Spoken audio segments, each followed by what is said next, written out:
My dear friends, welcome back. একটি পাহাড়ের ওপর ঝর্ণা প্রবাহিত হচ্ছে। ঝর্ণার জল নিচে সুন্দর নদীর আকার ধারণ করেছে। তার পাশেই ছিল একটা বট গাছ। সেই বট গাছের ডালে বাস করত ছোট্ট একটি চড়ুই পাখি। চড়ুই পাখিটির বাসায় ছিল দুটি ছানার ডিম।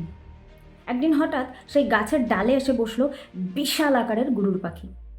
পাখির ডানার ঝাপটায় চড়ুই পাখির বাসাটি নিচে পড়ে গেল, এবং নিচে যেহেতু ছিল সেই ঝর্ণার নদী, বাসাটি জলে ভাসতে ভাসতে অনেক দূর চলে গেল।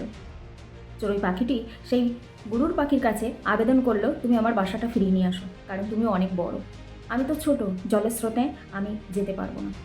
গরুর পাখিটি বলল, এই ছোট কাজ আমি করতে পারবো না।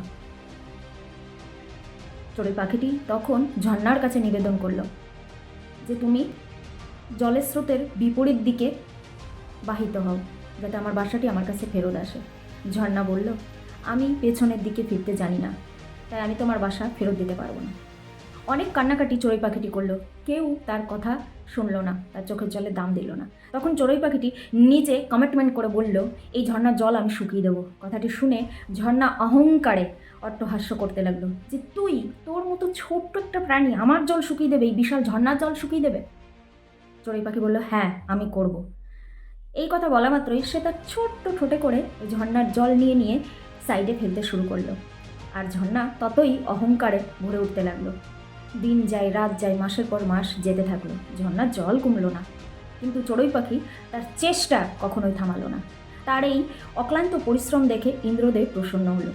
ইন্দ্রদেব মর্তে আসলো, এসে চড়ুই পাখিকে বলল, আমি তোমার পরিশ্রমে সন্তুষ্ট, বলো তুমি কি চাও? চড়ুই পাখিটি বলল, কিচ্ছু না, আমি চাই আমার সেই ছোট্ট বাসাটি, যে বাসার মধ্যে আমার দুটো ছানা রয়েছে। ইন্দ্রদেব বলল, তথাস্তু। বলা মাত্রই সেই গাছের ডালে সেই বাসাটি আবার ফিরে আসলো। আর ইন্দ্রদেব ঝর্ণাকে দিল কঠিন শাস্তি, ঝর্ণার জল শুকিয়ে গেল। মাই ডিয়ার ফ্রেন্ডস, এই ঘটনা কিন্তু আমাদের সাথে হয়। যখনই আপনি কোনো কাজ শুরু করবেন, আপনার কাজ শুরুতে কিন্তু ছোটই থাকে, আর যেটা নিয়ে লোকে নানান মন্তব্য করে, আপনাকে নিয়ে হাসাহাসি করে। কিন্তু অনেক ক্ষেত্রে আমরা চড়ুই পাখির মতো মেন্টালিটি তৈরি করি না। আমরা কি করি, নিজেদেরকে সেই কাজ থেকে কুইট করে নিই। কিন্তু যদি চড়ুই পাখির মতো, যে নিজের আয়তন দেখেনি, যে নিজের মেন্টালিটি দেখেছে যে ইয়েস আমি পারি, ঠিক সেরকম আমরাও যদি প্রত্যেক দিন 3টে কথা নিজেকে বলি, yes I can do anything, পৃথিবীর কোনো শক্তি আমাকে থামাতে পারবে না, কারণ আই অ্যাম দ্য বেস্ট। গল্পটি কেমন লাগলো অবশ্যই কমেন্ট বক্সে জানাবেন। আর যদি চ্যানেলে নতুন এসে থাকেন, চ্যানেলটিকে সাবস্ক্রাইব করুন এবং পাশে আসা বেল আইকনটিকে ক্লিক করে রাখুন।